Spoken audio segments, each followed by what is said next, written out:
Hello guys, welcome back to another video of Techavro. Hope you guys having a great day. In this video I'm going to walk through how can you delete all email on iPhone or iPad. So guys, for this you can just go to your Safari browser and go to email. So just go to Safari. Now after going to your Safari browser, just search in the bottom search bar Gmail.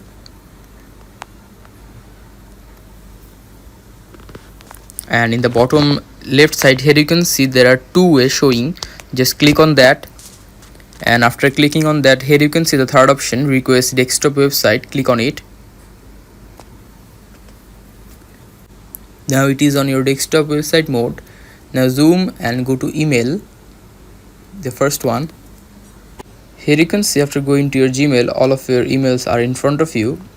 If you just click the top or this box here like this, all of your emails will be selected. Now here you can see there is a trash bin icon. If you click on this, you can just delete off all of your emails like this. You can select 50 every time when you need to delete it like this, or if you use your Gmail app, you can just delete all of your emails at once. So guys, that's how you can do it. Hope you guys find this video helpful. If you have found this video helpful, then give a thumbs up and don't forget to subscribe Techavro. Thank you so much for watching the video.